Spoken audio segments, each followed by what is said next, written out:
बिस्मिल्लाहिर्रहमानिर्रहीम अस्सलाम वालेकुम everyone, this is Saad Chhotani. Welcome back to another online session. आप लोगों को खुशामदीद। आज का जो सेशन है it's about having difficult conversations with your teams, with your subordinates. और आज के इस सेशन में मैं आपके साथ 6 टिप्स शेयर करूंगा इंशाल्लाह, और उनको यूज़ करके आप अपनी डिफ़िकल्ट कॉन्वर्सेशंस को आप बहुत इफ़ेक्टिव बना सकते हैं, आप बहुत स्मूथ बना सकते हैं, आप बहुत ईजी बना सकते हैं। देखिए, किसी भी मैनेजर को मुख्तलिफ मौक़ों पे डिफ़िकल्ट कॉन्वर्सेशंस के अंदर जाना होता है, जो कि उनके सुपरवाइज़र के साथ भी हो सकती है, जो कि उनके सबऑर्डिनेट के साथ भी हो सकती है। अब ये डिफ़िकल्ट कॉन्वर्सेशंस होती किन किन तरह की है, या किन सिचुएशंस को हम कहते हैं कि ये डिफ़िकल्ट कॉन्वर्सेशन हो सकती है।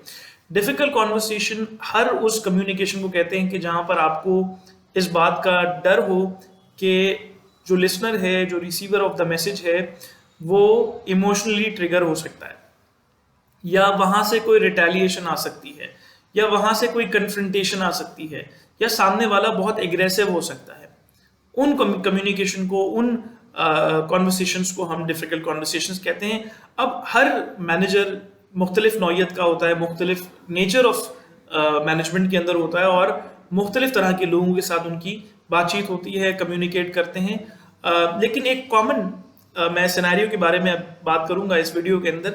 आप इन 6 टिप्स को आप हर सिचुएशन के अंदर आप अप्लाई कर सकते हैं, चाहे वो किसी भी तरह का नेचर ऑफ जॉब हो या किसी भी तरह की नेचर ऑफ मैनेजमेंट हो। मैं सबसे पहले आपको मैं बता दूं कि आज का जो थीम है, जो कॉन्वर्सेशन के जिस थीम के ऊपर हम बात करेंगे, वो है परफॉर्मेंस मैनेजमेंट। देखिए, परफॉर्मेंस मैनेजमेंट चाहे मैनेजर किसी भी लेवल का हो और किसी भी नेचर ऑफ बिजनेस में हो, परफॉर्मेंस मैनेजमेंट या परफॉर्मेंस फीडबैक जो है वो उसकी जॉब का एक बहुत अहम पार्ट है, और वो एट एनी गिवन टाइम उसको इस तरह की एक्टिविटी में जाना होता है, ये कॉन्वर्सेशन उसको करनी होती है अपने सबऑर्डिनेट के साथ। तो मैं आपको 6 टिप्स जो शेयर कर रहा हूँ वो परफॉर्मेंस मैनेजमेंट के हवाले से आपको मैं करूँगा, और इनको आप मुख्तलिफ सिनेरियोज में आप इसको अप्लाई कर सकते हैं। अगर आप अपनी टीम के साथ परफॉर्मेंस मैनेजमेंट का कोई सेशन कर रहे हैं, या आप किसी इंडिविजुअल के साथ परफॉर्मेंस मैनेजमेंट का सेशन कर रहे हैं, तो उस वक्त आपने 6 चीज़ों का ख्याल रखना है। Number 1 is the preparation. Whenever you are having a conversation, or whenever you want to have a conversation, सबसे पहली चीज़ आपने करनी है that is to prepare the message। और आपका मैसेज कभी भी 3 पॉइंट से ज़्यादा नहीं होना चाहिए। किसी की भी परफॉर्मेंस के बारे में आप कोई फीडबैक देना चाह रहे हैं, आपने 3 पॉइंट से ज़्यादा की डिस्कशन नहीं करनी। उसकी कुछ बुनियादी वजूहात हैं। एक बात तो ये कि आप जब पॉइंट्स बना लेते हैं, जब आप उनको प्रायोरिटाइज कर लेते हैं, जब आप लिस्ट डाउन कर लेते हैं, तो आपको आपका फोकस पता लग जाता है कि this is what I want to talk about. And at the same time जो आपका लिसनर है, जो रिसीवर है, वो भी एग्जॉस्ट नहीं होता आपके मैसेज से। एक अच्छा मैसेज, एक अच्छी conversation should not last more than 20 minutes. 20 minute से ज़्यादा की कॉन्वर्सेशन नहीं होनी चाहिए। And being in management you should always consider your time, and your time is important. तो आपने अपने उस टाइम को यूटिलाइज करके आपने एक बेस्ट मैसेज ड्राफ्ट करना है, और उसको आपने कम्युनिकेट करना है। And then you should expect good results after that communication, after that conversation. तो सबसे पहले आपने प्रिपेयर करना है अपने मैसेज को, आपने लिस्ट डाउन करनी है वो 3 चीज़ें जो आप डिस्कस करने वाले हैं, और वो 3 चीज़ें प्रायोरिटी के अंदर आपने लिस्ट डाउन करनी है। इसको आपने कभी भी अवॉइड नहीं करना। Do not go into conversation without having a preparation of what you're going to talk, ताकि आप ऑफ कोर्स ना हो जाएं, या आप डिविएट ना हो जाएं, या आप अपने मैसेज से डीफोकस ना हो जाएं। That is number 1. Number 2 is practice. It's always good, it's always advised that you practice your message before going into actual conversation with someone. देखिए, confrontation, retaliation, वो किसी भी लेवल से आ सकती है, चाहे वो आपका सबऑर्डिनेट हो या सुपरवाइजर हो। हर जगह से आपको सवाल आपको आ सकता है, आपको कन्फ्रंटेशन आ सकती है, आपको इमोशनल आपको जो है वो चैलेंजेस आ सकते हैं।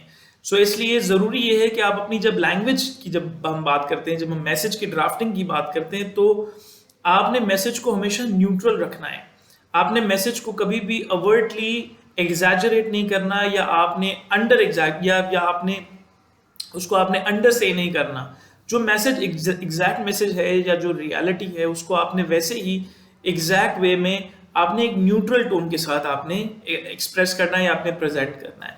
सो इट्स ऑलवेज गुड कि आप उस मैसेज को प्रैक्टिस कर लें। और प्रैक्टिस के लिए आप अपने किसी कोलीग से बात कर सकते हैं, आप अपने किसी ट्रस्टेड मैनेजर से बात कर सकते हैं, किसी ट्रस्टेड सुपरवाइजर से बात कर सकते हैं, आप अपने लाइन मैनेजर के पास जा सकते हैं। लेकिन इट्स ऑलवेज गुड कि आप उस मैसेज को पहले प्रैक्टिस कर लें। प्रैक्टिस के बाद जो तीसरी चीज़ है that is also important and that is specifics. जब आप किसी की परफॉर्मेंस के बारे में बात कर रहे हैं तो डोंट जस्ट गिव देम किसी और का रेफरेंस, या just don't just give them some information just because you want to discuss their performance. आप हमेशा उनके रीसेंट एग्जाम्पल की बात करें। Do not give them an example of someone else's performance, और आप किसी दूसरे टीम मेंबर की बात उसमें रिलेट ना करें। हो सकता है कि उस शख्स का जो सुन रहा है उसका उस टीम मेंबर के साथ कोई कोल्ड वॉर या कि कोई भी उसकी कोई आपस में कोई डिफरेंसेस हो, तो इसलिए ज़रूरी ये है कि आप उस शख्स को उसी की परफॉर्मेंस के साथ आप उसको रिलेट करें और उसके कंपैरिजन करके आप उसको बताएं and give them some examples. अच्छा, इसमें एक और टिप्स है और वो बहुत इंपॉर्टेंट है, वो ये कि आप जब किसी की नेगेटिव परफॉर्मेंस की बात करें तो to always quote some positive side of their performance so they can have an opportunity to improve on that, ताकि सिर्फ नेगेटिव मैसेज ना हो, सिर्फ और सिर्फ जो है वो इमोशनल ट्रिगरिंग ना हो।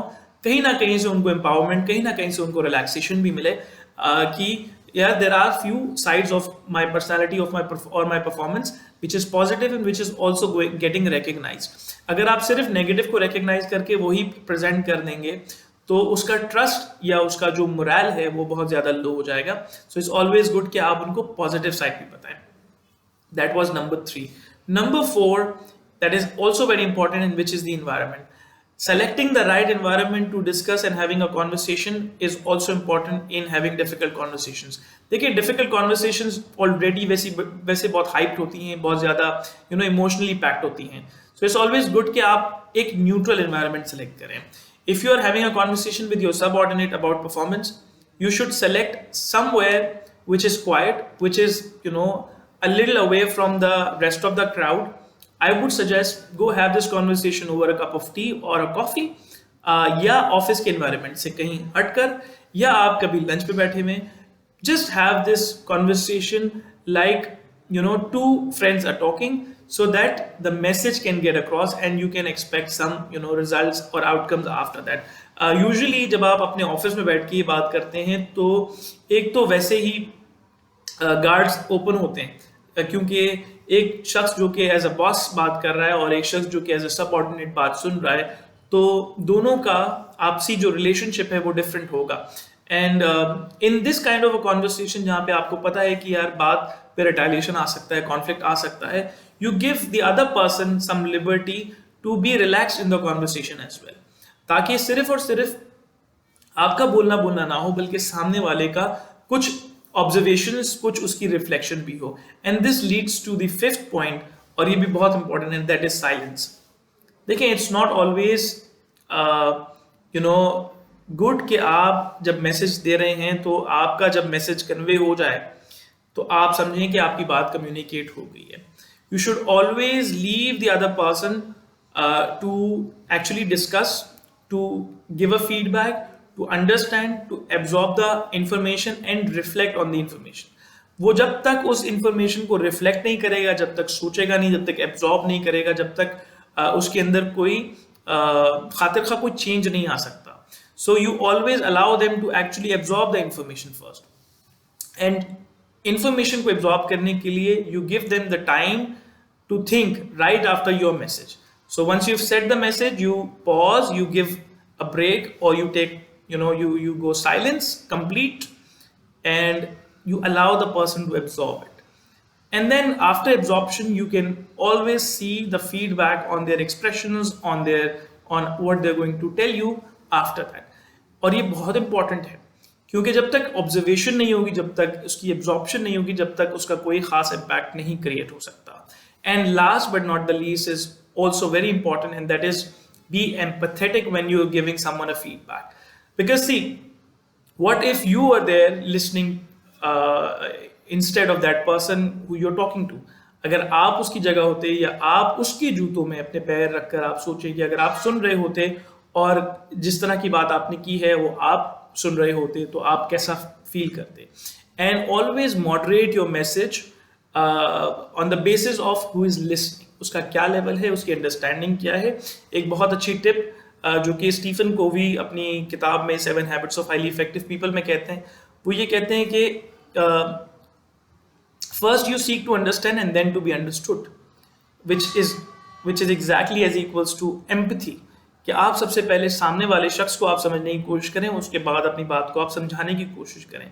Because when you are telling your point, chances are that you may go unnoticed or you may go completely ignored, क्योंकि आपने अपने लिसनर को समझा नहीं। So always understand your listener before you tell them or give them your message. So guys, these were 6 tips, simple tips. You can always use them in different scenarios, different kinds of conversations which can be difficult to you. So you always start with first the preparation, then the practice, then third is the be concentrated on the specifics, always bring your examples. Then number 4 is the selection of the environment, which has to be neutral. Always do not create an environment of threat, create an environment of connect. And fifth one was use the silence effectively. And last one is be empathetic and always try and put your feet in other person's shoe. इंशाल्लाह फिर मुलाकात होगी एक और video में। अपना ख्याल रखिएगा। अगर आपका कोई फीडबैक है तो ज़रूर कमेंट सेक्शन में आप लिख के मुझे भेजिएगा। I would love to revert back to you personally इंशाल्लाह। अपना ख्याल रखिएगा। अल्लाह हाफिज़।